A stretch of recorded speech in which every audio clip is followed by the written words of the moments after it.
बिस्मिल्लाहिर्रहमानिर्रहीम। अस्सलाम वालेकुम। आप उसामा गाज़ी यूट्यूब चैनल देख रहे हैं। अफ़गान तालिबान की तरफ से नई हुकूमत का बाकायदा ऐलान कर दिया गया है। इसको बुरी हुकूमत कहा जा रहा है। इस पर हम बात करेंगे कि किस तरह से तालिबान ने किसी को खातिर में लाए बगैर अपनी मर्ज़ी करके दिखाई, अपनी मर्ज़ी, और उन पर दबाव बहुत था कि ऐसी हुकूमत बनाएं कि जी जो काबिल कबूल हो बाकी दुनिया के लिए भी, लेकिन उन्होंने अपनी मर्ज़ी की है। कौन इन कौन आउट हुआ है, इस पर हम बात करेंगे। इसके साथ मैंने आपको बताना है कि ईरान पर हमले का प्लान पूरी तरह तैयार है। ये देखिए, ईरान पर हमले के प्लान पर तेजी से काम जारी है। इसराइली आर्मी चीफ ये कह रहे हैं, पूरी इन्होंने तफसील भी बताई है किस तरह से कब वो अटैक करने की तैयारी कर रहे हैं, और ये बड़ा खौफनाक है पाकिस्तान के लिए। उसकी वजह यह है कि अभी एक जंग ये जो अफगानिस्तान में थी, पाकिस्तान उससे समझ रहा था कि चीज़ें तय हो जाएं, कुछ मामला आगे बढ़ें, जिस तरह ये अफगान तालिबान की तरफ से हुकूमत का ऐलान किया गया है। लेकिन दूसरी तरफ खित्ते में एक और जंग बिल्कुल नज़र आ रही है। तो ये पाकिस्तान के लिए एक नया मसला खड़ा हो गया है। और तालिबान कितने तेज़ निकले हैं आप अंदाज़ा लगाइए। एक तरफ उन्होंने हुकूमत का ऐलान कर दी, दूसरी तरफ अमेरिका को ही, अपने दुश्मन को ही ऑफर करा दी है कि अफगानिस्तान की तमीर नौ में अमेरिका के मुमकिन किरदार का खैर मकदम करेंगे। तालिबान तर्जुमान ने कह दिया है, यानी 20 साल जो अमेरिका तबाही फैलाकर गया है उसी को ऑफर कर रहे हैं कि तुम आओ, लेकिन इस दफ़ा मुख्तलिफ रूप में। ये क्या मामला है, क्यों इतनी बड़ी ऑफर अमेरिका को कर रहे हैं, इस पर हम बात करेंगे। और एक बहुत ही अफसोसनाक मामला वो ये कि ईरान का आप देखिए कि क्या रोल अब नजर आ रहा है। इसको हम एक्सप्लेन करेंगे कि आखिर ईरान अचानक पाकिस्तान और अफगान तालिबान के खिलाफ क्यों हो गया है, हत्ता कि उसके अखबारात भरे पड़े हैं पाकिस्तान के खिलाफ और अफगान तालिबान के खिलाफ खबरों से। अब इसके बारे में बताया जा रहा है कि ईरानी हुकूमत के बाद मीडिया भी मैदान में, ईरानी मीडिया और अखबारात भी तालिबान और पाकिस्तान के खिलाफ मैदान में आ गए। ईरान को पंजशेर का निगरान और सरप्रस्त करार देते हुए मसूद मिलिशिया की हिमायत कर दी। पंजशेर का खून ना भूलने, बदला लेने और मिलिशिया की हिमायत का ऐलान ये अखबारात में किया जा रहा है कि जी वो तो ईरान जो है वो पंजशेर का निगरान है और सरप्रस्त है। तो अफगान तालिबान कभी भी कबूल नहीं करेंगे कि उनका इलाका है और ईरान के अखबार लिख रहे हो कि पंजशेर का इलाका तो ईरान के अंडर आता है। तो ये एक इन्फ्लुएंस की जंग शुरू हो गई है। ईरान क्यों इतना गुस्से में आ गया है अचानक, और वो किस तरह से प्रोपेगेंडे का शिकार हो गया है पाकिस्तान और अफगान तालिबान के खिलाफ, इस पर भी हम तफसील से बात करेंगे। तो पहले मैं आपको बता दूं कि जो उबूरी हुकूमत का ऐलान हुआ है, बड़ी कॉन्ट्रोवर्सीज चल रही थी कि जी ये लड़ाई हो रही है, वो हो रहा है, इसलिए ऐलान नहीं इनसे हो पा रहा।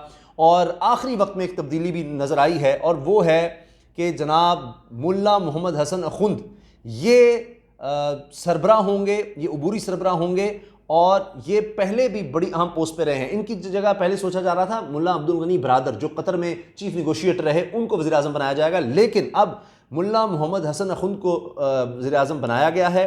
और इनके हवाले से बता दूं कि ये मुल्ला उमर के भी साथी और हैबतुल्ला खुंदज़ादा जो कि इस वक्त अमीर हैं, जिनको अमीर बिन मोमिन कहा गया है अफगानिस्तान में, उनकी रिकमेंडेशन, पर्सनल रिकमेंडेशन पर इनको लाया गया है। इससे पहले भी आप देखिए इनकी तस्वीरें आपको नवाज शरीफ के साथ भी मिल जाएंगी, दीगर डिग्निटरीज के साथ भी मिल जाएंगी।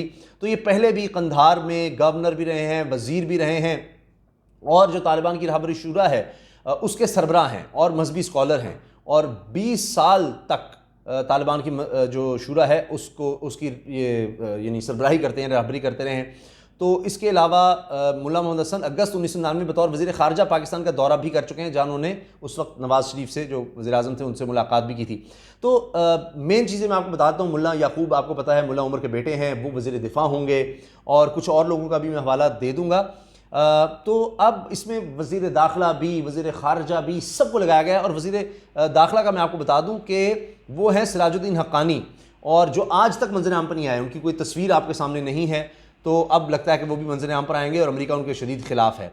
अच्छा, अब आ जाइए ईरान पर हमले की तैयारी जो इसराइल ने कर ली हुई है मुकम्मल। ये मैं नहीं कह रहा, ये इसराइली आर्मी चीफ का बयान है, आप देख लीजिए कि पूरी तैयारी मुकम्मल है। और तलबीब से खबर है, इसराइली आर्मी चीफ का कहना है कि ईरान पर हमले के लिए तेज़ी से तैयारियां जारी हैं। Israeli chief of staff Aviv Kohavi ने एक इंटरव्यू में कहा कि ईरान के खिलाफ किसी भी मुमकिन कार्रवाई के लिए तैयारी में तेज़ी आ रही है, और इसी मकसद के लिए दिफाई बजट में भी इजाफा किया गया है। ये इंतहाई पेचीदा काम है जिसके लिए खुफिया मालूमात और ज़्यादा से ज़्यादा असलहा दरकार है, और हम इस पर काम कर रहे हैं। असलहा, दिफाई बजट में इजाफा और इंतहाई खुफिया। तो ये एक हमला ईरान पर होने जा रहा है। मैं आपको बता रहा हूँ कि इसराइल बता रहा है, तो ये एक बहुत बड़ा मसला है पाकिस्तान के लिए कि इसराइल अटैक करेगा तो उसके बाद ईरान ज़ाहिर है जवाब देगा। तो ये एक मामला पाकिस्तान के खित्ते में खड़ा होने जा रहा है।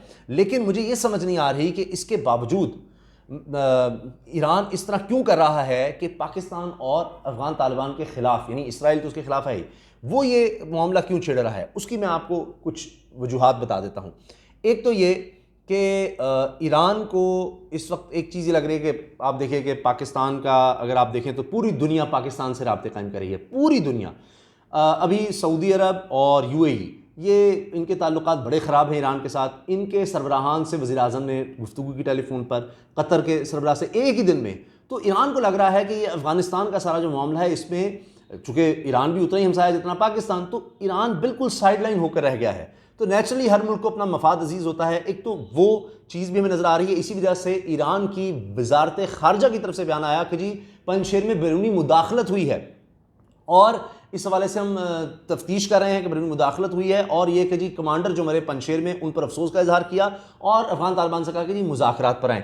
तो आप ये देखिए कि प्रोपेगेंडे का किस तरह शिकार हो रहे हैं कि रिपब्लिक टीवी को भी क्लैरिफिकेशन देनी पड़ी कि जी हमने जो वीडियो गेम चला दी और कहा कि जी ये पाकिस्तानी ड्रोन है पंजशेर पर, वो तो जी एक और टीवी ने चलाई थी, बस ये कह के उन्होंने हाथ झाड़ लिए हैं। अब एक और मिसाल मैं आपको देता हूँ। ये देखिए प्रोपेगेंडा किस तरह से आमिर लियाकत हुसैन साहब किसी तारुफ मुताज नहीं, आप सब इनको जानते हैं। तो वहाँ पर क्या हो रहा है कि ये तस्वीर लगाकर मीडिया में फैलाकर कहा जा रहा है कि ओ ये तो पाकिस्तानी फ़ौज के कर्नल आदिल हैं जिनकी तस्वीर है, और ये पंजशेर में लड़ाई के दौरान मारे गए हैं। लें जी आमिर लियाकत साहब, वो खुद भी हैरान हो गया आमिर लियाकत साहब कि ये क्या हो गया। तो आप इसी से अंदाज़ा लगा लीजिए कि क्या हो रहा है और क्या ये सारे मामला चल रहे हैं। हैरान कुन है, हैरान कुन है। तो ये सूरत हाल है जनाब। आखिर में हम अफ़गानिस्तान की बात करें, तामीर नौ की, जो मैंने आपसे कहा। अब ये क्यों कहा जा रहा है अफ़गान तालिबान की तरफ से? अफ़गान तालिबान अब पहले की निस्बत बिल्कुल एक बदला हुआ रूप दिखा रहे हैं। उन्होंने इतने अरसे में ये समझ लिया है, दुनिया कईयों ने फिर ली है, और उनको ये अब समझ आ गई है कि असल चीज़ ये है कि अमन व अमान के साथ हमने मईशत को बेहतर करना है। यानी अगर लोगों के पास रोज़गार नहीं होगा, लोग भूखे होंगे, गरीब होंगे, बेरोज़गार होंगे, तो वो फिर अफ़गान तालिबान के ख़िलाफ़ भी हो जाएंगे कि हमें ऐसा मुल्क नहीं चाहिए जहाँ पर तबाही हो। 3.5 करोड़ की आबादी है तकरीबन, उनको आपने किस तरह से पालना है, किस तरह उनको रोज़गार देना है, ये बहुत बड़ा मामला है। तो उसके लिए वो कह रहे हैं कि जी 20 साल अमेरिका ने तबाही मचाई, जो पैसा दिया वो करप्शन की नज़र हो गया, अब आएँ, उनकी कंपनियां आएँ, तामीर नौ में हिस्सा लें। हाँ, डिक्टेट नहीं कर सकते आप, ये ना बताएं कि जी क्या करना है क्या नहीं करना, वो हम अपनी मर्जी करेंगे। इसलिए यानी वो दिखाना चाह रहे हैं अफ़गान तालिबान कि जी हम अपने बदतरीन दुश्मन के लिए भी हमारे दरवाजे खुले हैं। अगर वो तामीर के लिए आता है, तामीर नौ के, उसकी कंपनियां आएँ, यहाँ पर इन्वेस्टमेंट करें, बिल्कुल ठीक है। मगर ये बात वाज़ेह है कि चीन का असल किरदार है और पाकिस्तान का नज़र आ रहा है, क्योंकि सी पैक का उन्होंने पहले ऐलान कर दिया कि हम सी पैक से जुड़ना चाहते हैं। तो इससे बिल्कुल अफ़गान तालिबान की जो सोच है वो बड़ी वाज़ेह हो रही है।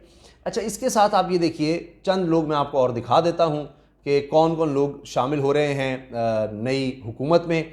इसमें आपको कुछ चेहरे बड़े ऐसे नज़र आएंगे जो आपने पहले देखे होंगे। मिसाल के तौर पर ये देखिए सरताज अजीज़ साहब, ये अब जो मुल्ला मोहम्मद हसन खुंद हैं, इनकी यादगार तस्वीर है पाकिस्तान के साबिक़ वज़ीर ख़ारजा सरताज अजीज़ के साथ। अब ये हैं जी इस वक्त अब सरबराह यानी काबीना के, और इनके साथ साथ आप देखिए कि ये नायब वज़ीर आज़म, 2 नायब वज़ीर आज़म का इंतखाब किया गया है। मुल्ला अब्दुल गनी बरादर नायब वज़ीर आज़म होंगे और मुल्ला अब्दुल सलाम हनफी नायब वज़ीर आज़म दोम होंगे। ये 2 नायब वज़ीर आज़म हैं।